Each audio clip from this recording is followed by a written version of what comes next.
옛날 어느 곳에 가난한 할아버지와 할머니가 살고 있었어요.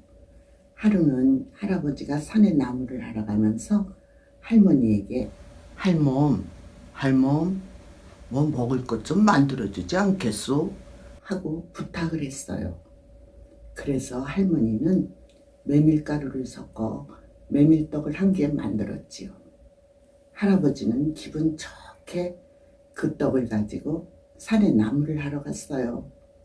나무를 열심히 하는 동안 점심때가 되어서 할아버지는 떡꾸러미를 꺼내어 풀었어요. 그랬더니 메밀떡은 그만 대굴 굴러떨어져 그대로 대굴대굴 산 언덕 아래로 굴러내려갔어요. 할아버지는 이런 기다려 하고 메밀떡의 뒤를 따라갔지요. 그런데 메밀떡은 할아버지가 보는 앞에서 그만 조그만 구멍 속으로 대구르르 굴러 들어가 버렸어요. 할아버지는 구멍 앞에 털썩 주저앉으며 아이쿠 이를 어쩌나 넋두리를 하고 있는데 구멍 속에서 큰 쥐 한 마리가 얼굴을 내어밀고는 할아버지 조금 전에 주신 맛있는 떡 아주 잘 먹었어요. 별건 아니지만 보답하고 싶으니 잠깐 우리 집에 가시지요. 자, 그럼 눈을 감고 제 꼬리를 꼭 붙잡으세요. 네? 하고 조그만 쥐의 목소리로 말하는 것이었어요. 할아버지가 꼬리를 잡고 눈을 감으니 줄줄줄 하고 구멍 속으로 미끄러져 들어가는 듯 하더니 곧 휙휙휙 바람을 가르며 날아가는 듯한 소리가 들렸어요. 아직 멀었니? 아직 멀었어요. 하고 말하는 사이에 쥐가 이렇게 말하는 소리가 들렸어요. 할아버지, 이제 눈을 떠도 좋아요. 할아버지가 얼떨결에 눈을 떠보니 대궐처럼 보이는 커다란 집이 눈앞에 있었어요. 그 큰 집의 창으로부터는 불빛이 새어나왔고 문을 활짝 열었을 때는 안으로부터 아주 환한 불빛이 쫙 비쳤어요. 넓은 방 안에는 쥐들이 가득 있었는데 모두 할아버지를 향해 조금 전에 주신 떡 아주 맛있었어요. 어서 들어와 쉬어가세요. 하고 권하지 않겠어요.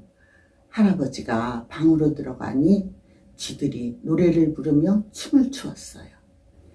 여기는 쥐들의 나라 고양이 따위는 없어 이 세상은 극락 덩덕쿵 손자 증손 고손 자손만대까지 고양이 소리 안 들려 덩덕쿵 덩덕쿵 춤을 추는 동안 방 안쪽에서는 쥐들이 커다란 절구를 꺼내어 쌀이 나오는 나뭇가지를 살랑살랑 흔들어서 그 쌀로 떡을 만들기 시작했어요. 쥐들과 나무꾼 할배 방아찌어 맛이 있는 떡 일가 친척 모두 모여 쿵덕쿵덕 쿵덕쿵덕 빚어 만든 떡을 할아버지 앞에 놓고 아까 주신 메밀떡처럼 맛있지는 않겠지만 많이 드십시오 하고 말했어요. 방의 다른 한쪽에서는 또 다른 절구를 꺼내어 돈이 나오는 나뭇가지를 절렁절렁 흔들어서 금돈을 만들기 시작했어요. 여기는 쥐들의 나라 고양이 따위는 없어 쥐들 나라 풍년일세 덩실덩실 춤이 끝나자 빚어 만든 떡과 한 단지의 금돈을 주머니에 가득 채워서 이것은 정말로 별것 아닙니다만 할머니에게 가져다 드리세요. 하고 대장지가 말하면서 할아버지 등에 짊어지어 드렸어요. 할아버지가 다시 지의 꼬리를 잡고 눈을 감자 또다시 휙휙 바람을 가르는 소리가 나더니 정신을 차렸을 때는 벌써 처음에 들어갔던 그 구멍 밖으로 나와 있었어요. 할아버지는 기뻐서 집으로 돌아와 할머니에게 돈이 들어있는 주머니를 열어 보이면서 잘랑잘랑 흔들었어요. 금돈에 잘랑잘랑거리는 소리가 계속 나자 이웃에 사는 욕심쟁이 할아버지가 그 소리를 듣고 찾아왔어요. 욕심쟁이 할아버지가 물었어요. 할아범, 어떻게 해서 금돈을 그렇게 많이 모았어?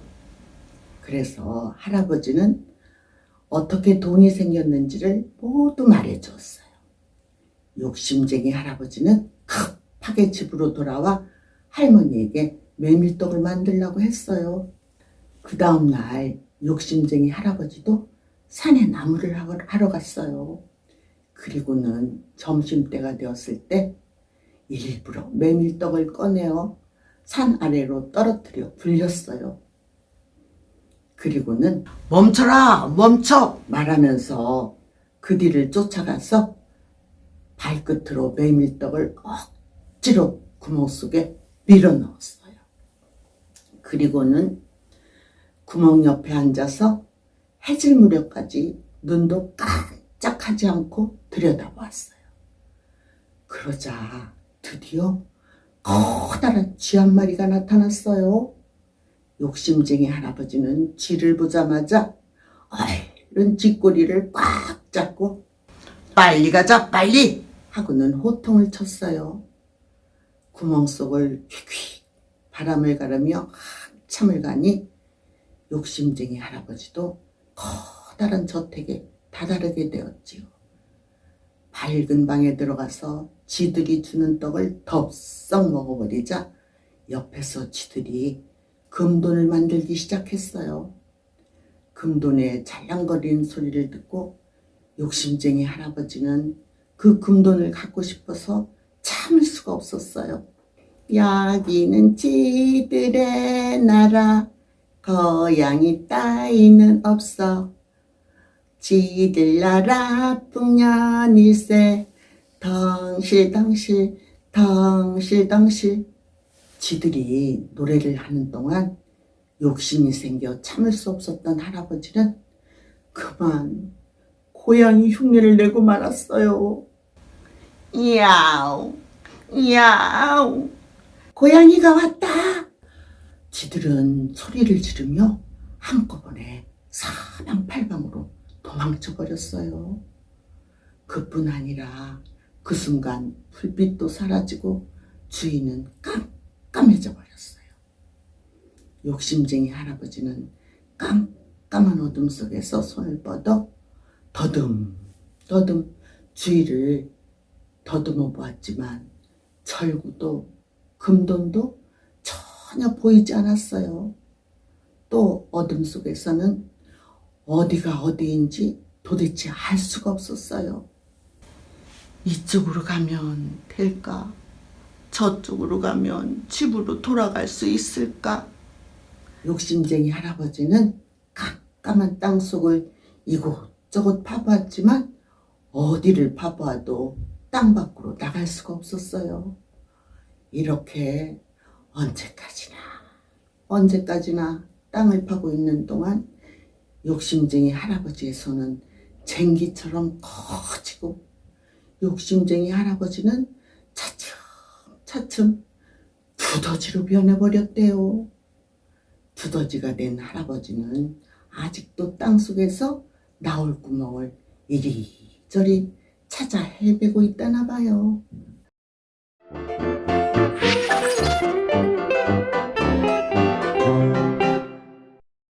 깊고 깊은 산속에 오막살이 집 한 채가 있었습니다. 오막살이 집에는 어머니와 꽃녀가 단 둘이서 살고 있었습니다. 꽃녀 어머니는 기압골 마을에 가서 날품팔이를 하면서 가난하게 살아갔지요. 비록 가난했지만 꽃녀 어머니는 이 세상에서 하나밖에 없는 꽃녀를 아름다운 아가씨로 키우고 싶었어요. 꽃녀 어머니는 꽃녀가 원하는 일은 무엇이든지 가리지 않고 해주었지요. 꽃녀 어머니는 꽃녀가 하고 원하는 일을 해주는 것으로 살아가는 보람을 느꼈답니다. 어머니가 꽃녀의 말이라면 무엇이든지 너무 잘 들어주어서인지 꽃녀는 겉모습은 아름답지만 마음은 자기만 아는 고집장이가 되어버렸어요. 산속의 오막살이 집에서 아버지도 없이 홀어머니와 함께 사는 가난한 꽃녀였지만 차림새는 부잣집 외동딸 같았지요. 어머니, 나 다홍치마에 색동저고리 한 벌만 해주어요. 네, 어머니. 꽃녀는 처녀가 되었지만 어린애처럼 어머니를 졸랐습니다. 아가, 꽃녀야. 이번 설에 새 옷을 장만하지 않았니? 올 추석엔 입었던 옷을 입자. 싫어요. 난 색동저고리 아니면 아무것도 안 입을래요. 하면서 꽃녀는 벽 쪽으로 털고 앉아서 심술을 부리며 훌쩍훌쩍 울었어요. 아가 꽃녀야, 울지 마라. 내 눈에서 눈물이 나면 어미 눈에서는 피눈물이 난다. 색동저고리야, 다홍치마 해줄 테니 울지 마라.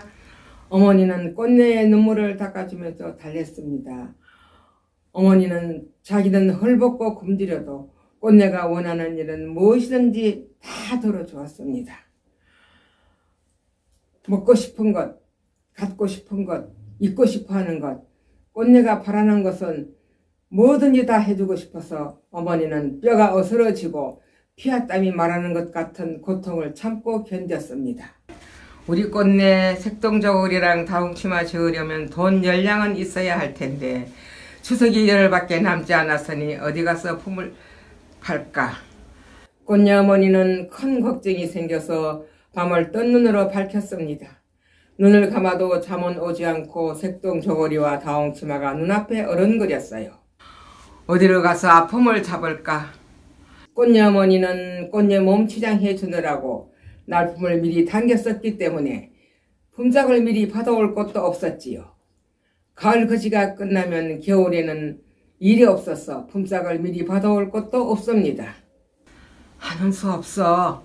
노랭이 채부자 영감한테라도 가봐야지.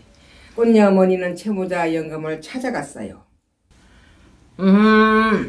돈 열량을 품삯으로 달라고?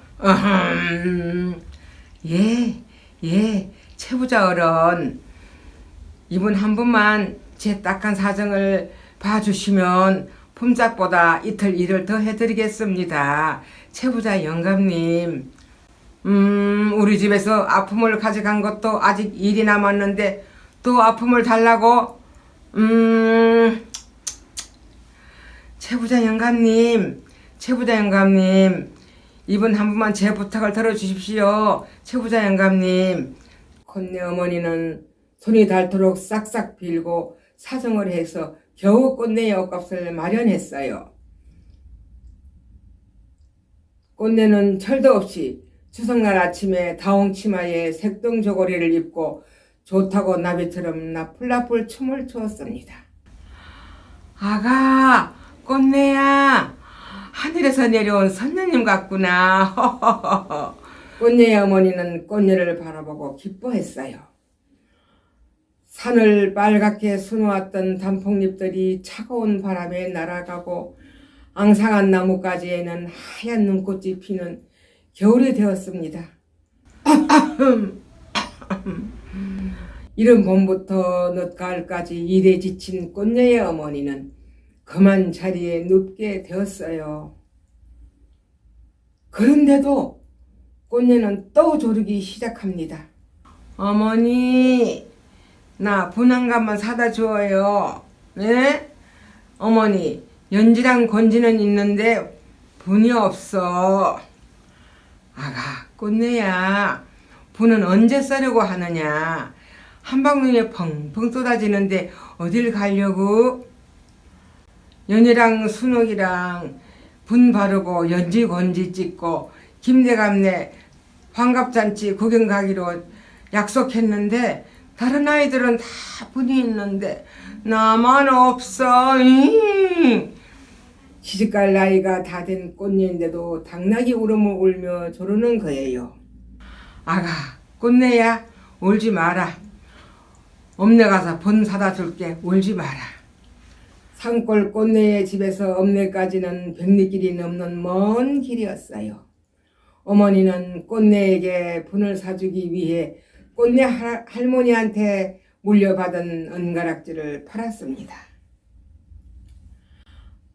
한방눈은 사흘 동안 쉬지 않고 계속 내려서 산과 들은 온통 눈 속에 파묻혔어요. 꽃내야, 집 잘 보고 있거라. 어미가 엄내까지 갔다 오려면 사흘은 걸릴 게야. 어머니, 사흘은 너무 멀어요. 빨리 다녀오세요. 오냐, 빨리 다녀오마. 기다려라. 꽃내의 어머니는 아픈 것도 아랑곳 없이 험한 눈길도 두려워하지 않고 산을 내려갔어요. 눈길에 무릎까지 푹푹 빠지면서 엄내로 나갔지요. 사흘이면 엄내까지 갈 줄 알았는데 눈길이 험해서 어머니는 닷새째 되는 날 겨우 엄내에 도착했습니다. 우리 어머니는 안전명인가 봐. 오늘이 닷새째인데도 아무런 소식이 없어. 어머니가 분을 사오길 꼬박꼬박 기다린 꽃내는 심술이 났어요. 또 이틀이 지나갔습니다. 추워서 나가기 싫지만 그냥 기다릴 순 없어. 오늘은 내가 나가봐야지. 화롯불을 품고 앉았던 꽃녀는 밖으로 나갔어요. 바람이 휘잉 불면서 눈가루를 마구 뿌리며 지나갔습니다. 상가들은 모두 하얗고 눈보라 때문에 앞을 볼 수도 없었어요. 그제서 꽃녀는 철이 드는 것 같았습니다. 쓰러질 듯 눈길을 덧없는 어머니의 모습이 보이는 것 같았어요. 어머니! 꽃녀는 목매이게 어머니를 불렀습니다. 내가 잘못했어. 늙으신 어머니를 험한 눈길에 분을 사오게 하다니. 꽃녀는 눈발을 헤치며 어머니를 찾아보았으나 어머니의 모습은 영영 보이지 않았습니다. 열흘이 지나고 한 달, 두 달이 지나도 엄내로 분을 사러 간 꽃내 어머니는 산골 오막살이 집으로 돌아오지 않았습니다. 아가, 꽃내야, 분 사왔다. 분 여기 있다. 꽃내는 밤마다 꿈속에서 어머니의 목소리를 듣고 울었습니다. 겨울이 가고 눈이 녹자 산골짜기에 쓰러져 있는 꽃내 어머니의 시체를 찾아냈어요. 꽃내 어머니는 가슴에 분을 한 갑을 꼭 껴안고 죽어 있었답니다. 아이고 불쌍해라. 엄내 분사로 갔다가 눈 속에 묻혀 얼어 죽었구먼. 동네 아주머니들이 꽃내를 보고 눈을 흘겼어요. 꽃내는 울면서 오목살이 집 뒤뜰에 어머니의 무덤을 만들었습니다. 이듬해 어머니의 무덤 위에 붉은 꽃이 피어났어요. 아이고 저 꽃은 엄노의 분사로 갔다가 눈 속에 묻혀 죽은 꽃내 어머니의 넋이야. 마을 사람들은 꽃내 어머니의 무덤 위에 핀 꽃에 분꽃이라 이름 지어 주었습니다. 분꽃은 해질 무렵에 피었다가 아침이면 꽃잎을 접지요. 꽃자루 밑에는 씨가 맺는데 처음에는 초록색이었다가 익으면 까맣게 되지요. 까만 씨 속에는 하얀 가루가 들어있답니다. 까만 씨 속의 하얀 가루는 꽃내 어머니가 꽃내에게 사다 주신 분이 아닐까요? 옛날 처녀들은 분꽃이 가루를 얼굴에 분처럼 발랐다고 하네요. 지금도 분꽃씨는 화장품 원료로 쓰인다고 하네요.